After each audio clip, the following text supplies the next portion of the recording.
What are you doing? Well, I hope I didn't alarm you, old chap. I'm just taking gun prints. This is the end. This time you've gone too far, Holmes. You can't turn this place into a shooting gallery. Gun prints.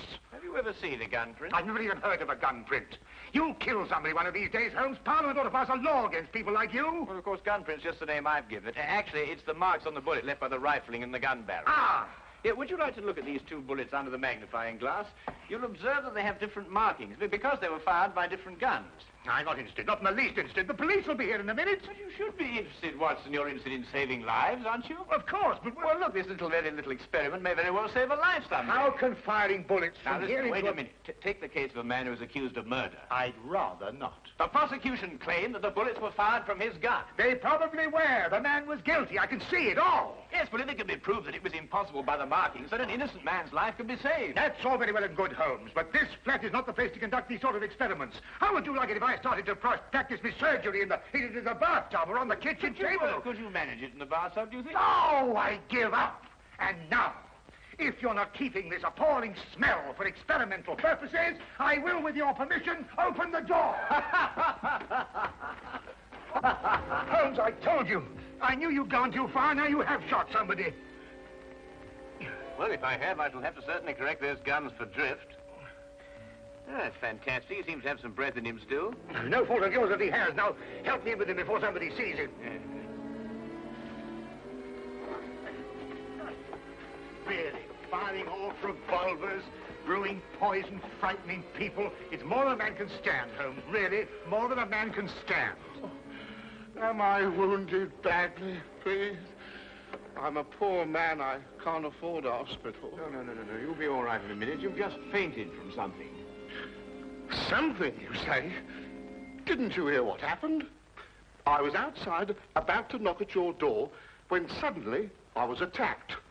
Someone turned a revolver loose on me, bullets flying everywhere. I tried to fight back bravely, but there were too many of them, 6 or 7 at least, all firing guns. I'll get you a glass of brandy. Oh, thank you. You'd better call the police. They may try it again, whoever they are. Maniacs and foreigners, I'll be bound. No. You're quite safe now. Those shots came from my revolver and were fired into that wadding over there. You mean you were the one who... Yes, I was just carrying out a little experiment. I must apologize for any shock I may have given you. And no one is after me? And not to my knowledge, Mr. Wilson. Here, will you drink this, huh? Oh, thank you. You called me Mr. Wilson just now. How did you know that was my name? Well, it's on your collar. Very shrewd indeed, your noticing my name like that. In fact, you've got exactly the kind of mind that could help me to unravel my mystery. That is, if you're willing to lend a poor man a hand. Oh, yes, I owe you at least that. What is the mystery? But perhaps you'll get a better idea of what it is if you read this first. Yeah, it's in the wanted column. Read it for yourself. To the Red-Headed League. On account of the bequest of the late Ezekiah Hopkins of Lebanon, Pennsylvania, USA, there is now another vacancy open which entitles a member of the League to a salary of £4 a week for purely nominal services. All red-headed men who are sound in... Apply in person on Monday at 11 o'clock to Duncan Ross at the offices of the League, 7 Pope's Court, Fleet Street. Apply in person on Monday at 11 o'clock to Duncan Ross at the offices of the League, 7 Pope's Court, Fleet Street. But what on earth does it mean, the Red-Headed League? It is a little off the beaten track, isn't it? I assure you, I felt the same way as you when I read it. A vacancy for what, I asked. I'm a dealer in second-hand merchandise, and I believe in giving value for value received. And it certainly struck me as odd that somebody was prepared to give £4 a week for nothing. But young Spaulding took a different view of it. Oh? Who is young Spaulding? Vincent Spaulding. He's my assistant, and I couldn't wish for a nicer young man. I see. Now, suppose you tell me the story as it happened, right from the beginning. From the beginning? Yes, of course. Well, it all started 2 months ago when that paper came out. I was in the shop at the time. I'm there practically the whole of my time. I'm a widower and I've got little else to do. When young Spaulding came back from lunch. Mr. Wilson, if you only knew how I wish that I had red hair like you. Huh? Don't believe it or not. Here is another vacancy for the League of Red-Headed Men. A league of what? Red-Headed Men. Surely you've heard of them, haven't you? Oh, I'm afraid I don't get about as much as some of you young people do. I should have thought everyone would have heard of the League of Red-Headed Men. Well, at least everyone who was eligible. Now, a man like you, if you were accepted, could make himself a nice little nest egg without hardly lifting a hand. Vincent, I've told you before, there's one thing you've got to learn in life. Nobody ever gets anything except by the sweat of his brow. Value receives value. What is this Red-Headed League? Take a look at this paper yourself. How I wish my hair would change color, really I do. What a nice little mistake I'd make for myself. Well, this doesn't make sense to me. No? Will you see the name? Hezekiah Hopkins? Yes. Oh, he was an American millionaire. Very peculiar in his ways. He was red-headed himself and had great sympathy for all red-headed men. So, when he died, he left an enormous fortune in the hands of trustees to make life easier for all red-headed men. Oh, really? Yeah, red-headed men. Uh-huh. Oh, but I couldn't apply even if I wanted to. I've got the shop here to look after. Well, that's the whole point. The work don't amount to anything.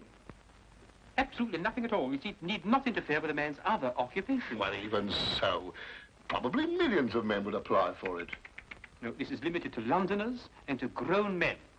You see, this American started off from London and I suppose wanted to do the old town a good turn. And then again, I hear it's no use applying unless your hair is a real fiery red. Huh. Do you think my hair is red enough? I've never seen any redder.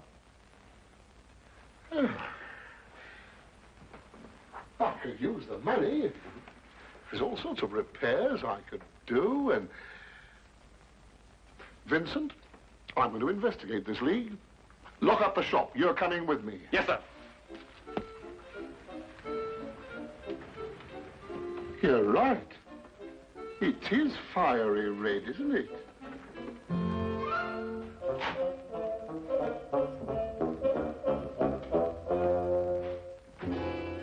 Let me handle everything.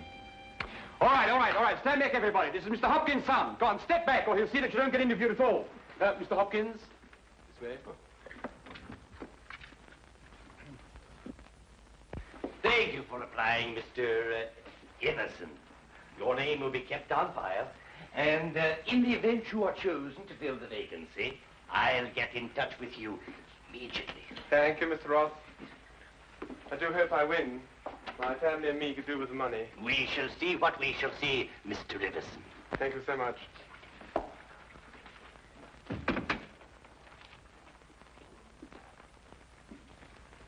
Are you the next applicant?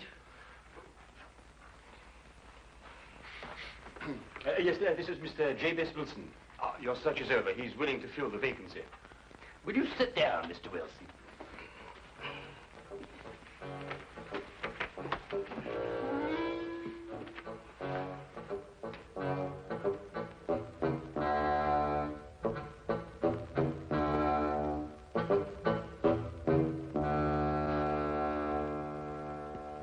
I've never seen anything like it. I told you, Mr. Wilson. It's extraordinary, beyond belief. Congratulations. It would be an injustice to hesitate. Oh, I've got the position. You have. You will, however, excuse me for taking an obvious precaution. There are tears in your eyes. I perceive all is as it should be. But we have to be careful, for twice now we have been deceived by wigs, and once by paint. I'm sorry the vacancy has been filled, but thank you one and all for coming. My name is Duncan Ross. I'm one of the trustees in charge of the fund left by your noble benefactor. When shall you be able to embark upon your new duties?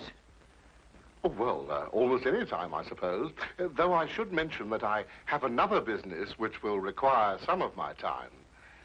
Oh, so long as you're free to be here between the hours of 10 to 2, there'll be no objections. Easy enough, Mr. Wilson. There's very little business during those hours, and what there is, well, I could take care of.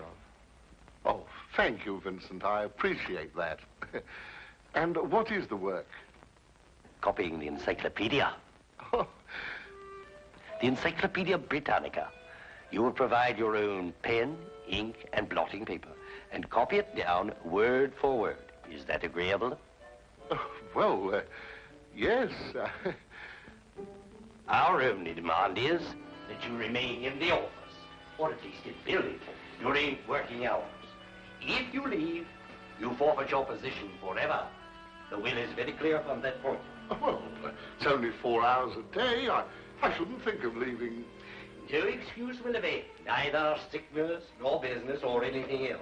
Here you must stay or lose your billet. I quite understand. Then, goodbye, Mr. Wilson. And again, let me congratulate you. Oh, thank you, sir. Thank you. The Encyclopedia Britannica. Oh, you'll do a wonderful job of it, Mr. Wilson. I'm sure you will.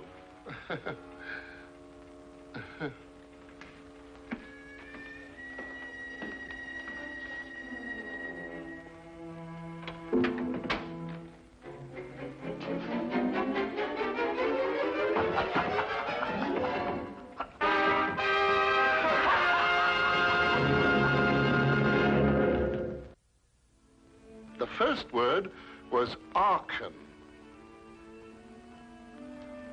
At the end of 8 weeks, I'd finished the A's and begun the B's. For this, Mr. Ross rewarded me every Saturday with 4 golden sovereigns. Yesterday morning, however, I got a staggering blow indeed.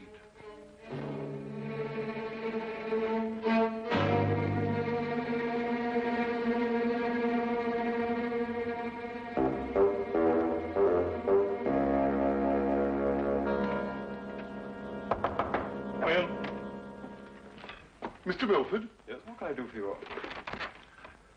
What's happened to Mr. Ross? Mr. Who? Mr. Ross! Duncan Ross! In office number 4. He's gone. What's happened to him? Ma'am, let me look him up in my files.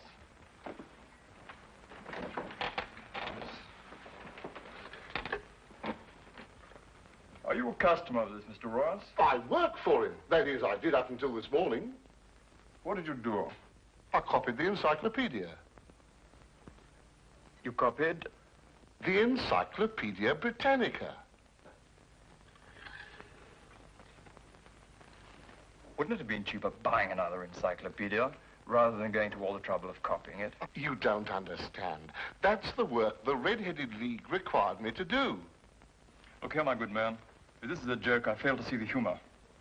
If it isn't, it's my duty to inform you that office number 4 was rented temporarily to William Morris, an accountant. I never heard of Duncan Ross, nor the Red-Headed League in all my life, and I'm certain they never existed. I got the home address of William Morris, but when I arrived there, it turned out to be a factory making ladies' unmentionables. No one had ever heard of William Morris or Duncan Ross. My word, you really were on a wild goose chase, weren't you? After that, I didn't know quite what to do. The whole experience was so embarrassing, I could hardly make myself tell it to Spaulding. Then, quite naturally, you thought of me. Well, as I said before, I'm not a rich man. If I don't locate the League or find out what happened to them, I stand to lose £4 a week. You don't stand to lose anything, Mr. Wilson. You can't lose something you didn't possess in the first place. And the story is probably a pack of lies in any case. Holmes. And if it isn't, you've no reason to complain. You're 30 pounds richer by your experience, not to mention the invaluable knowledge you've gained on every subject under the letter A. If I were you, Mr. Wilson, I'd be quite grateful and forget about the whole affair. Good day to you, sir. Well, I hardly expected this kind of treatment. If you should discover a corpse at your second-hand shop in an old cello case, you're perfectly welcome to return. In the meantime, I have an experiment to conclude. I'm going to find out if firing a gun in a house is illegal. If it is, you can rely on me to report you.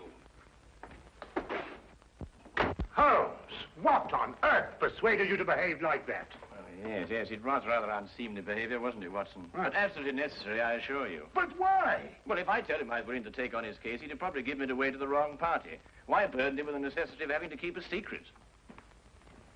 Then you mean you're going to take the case? I wouldn't miss finding out about the Red-Headed League for all the tea in India. China, Holmes.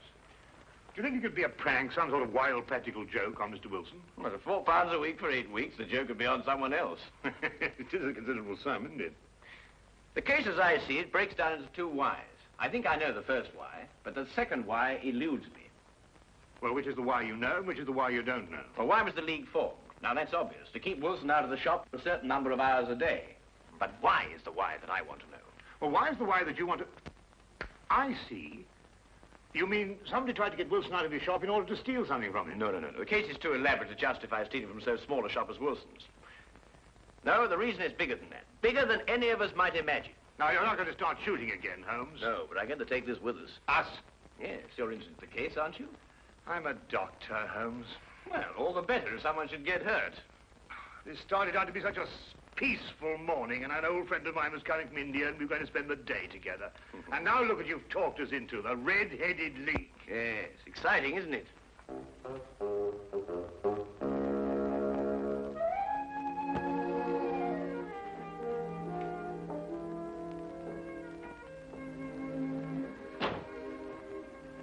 Seems to be nobody here. I wonder where it could be. I'll be right with you, gentlemen.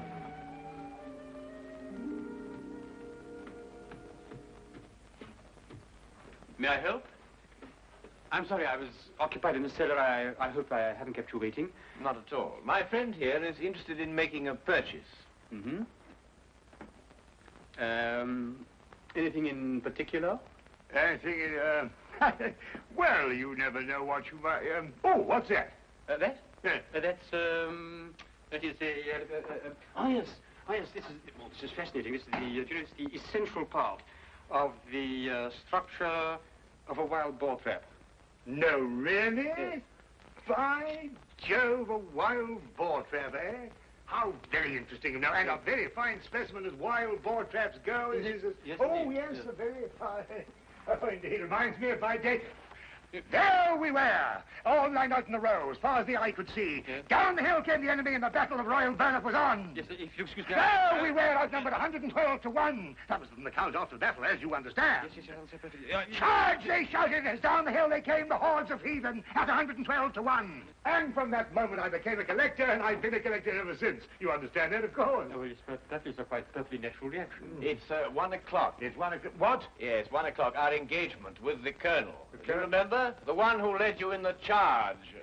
Oh, of course, yes. Well, I hope you'll keep that for me, will you? Well, there's been a fearful run on wild boar traps lately, but I'll do my best. Thank you, thank you. Thanks so much. Good afternoon. Well, what did you discover? The knees of Spaulding's trousers show considerable wear. What does that mean? That's a great deal. Let me have your stick for a minute. What are you doing? No time to explain now, but a considerable crime is in contemplation. And since today is Saturday, we may have some difficulty in preventing it. What kind of a crime? A bank robbery. What? Shh. Meet me at the side entrance of the Westminster County Bank at 10 o'clock sharp. Yes, is that the bank that's going to be... Yes. At 10 o'clock sharp, remember?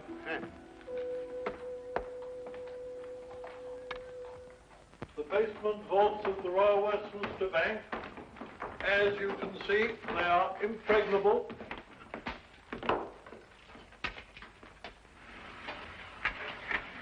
Why are you so sure that the bank's going to be robbed, Holmes? Because the knees of a man's trousers were badly worn.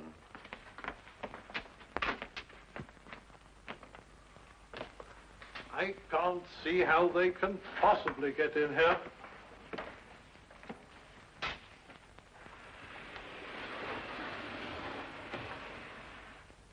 Is that the gold? Yes. We had occasion some months ago to strengthen our reserves, and so we borrowed 30,000 Napoleons from the Bank of France. Word must have leaked out, if Mr. Holmes' deductions are correct. Gentlemen, we must prepare ourselves. As soon as Mr. Wilson goes to sleep, they will make attempts to get in. Who are they?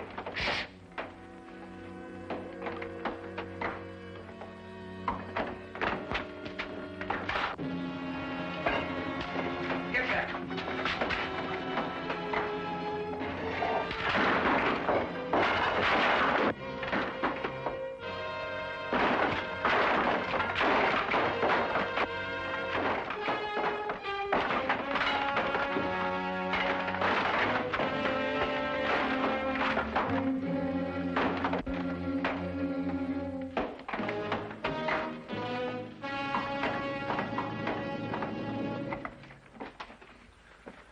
It's all right.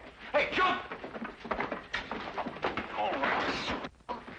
All right, Spaulding, your back-robbing days are over. So I see. I fancy my pal got away all right, though. There are 3 policemen waiting for him at the other end.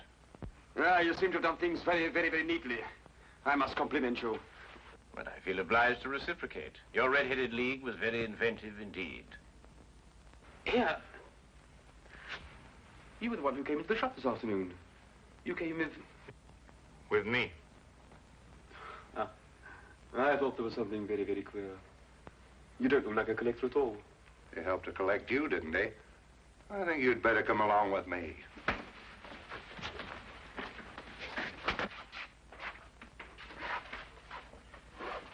I don't know how the bank can repay you, Mr. Holmes. I've been more than amply repaid, Mr. Merriweather, by having one of the most unique experiences of my career. However, there is one thing you could do for me. Name it. Well, it's... Anything, Mr. Holmes? I'm a regular depositor at your bank, Mr. Merriweather, and I should be eternally grateful if you could do something about your pens. I've yet to find one of them that works. Come along, Watson.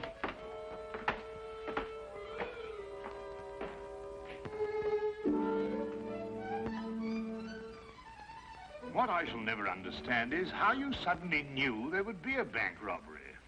Well, if you remember, when we visited the second-hand shop, Spaulding was in the cellar. I didn't pay much attention to it at the time, but later on I noticed that the knees of his trousers were badly worn, as if he'd spent some time kneeling, doing some sort of burrowing work. But burrowing where? Perhaps from the cellar to the next building. The moment the thought occurred to me, I whisked you outside and surprised you by tapping on the pavement with your stick. You certainly did. Oh, I'll just go and see who it is.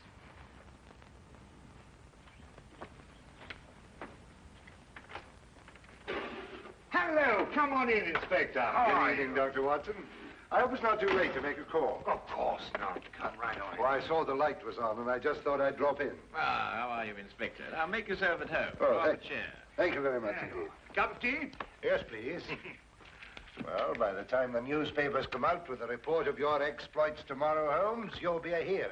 Oh, well, I shall try and remain humble through it all. Yes, the whole of London, except, of course, Mr. Wilson. Unless I miss my guess, he wants me still to arrest you. Arrest me? What for? Well, he didn't like the way you treated him last night, you know. And then, of course, he complains that... Oh, no, it's too ridiculous. Still, I think you'd enjoy hearing about it. He claims that you were firing a revolver in this house. You know it's against the law, don't you? But who in their sober senses would do such a thing? Yes, it does sound very implausible, doesn't it? Yes, that's exactly what I told him. I mean, people just don't do things like that, do they?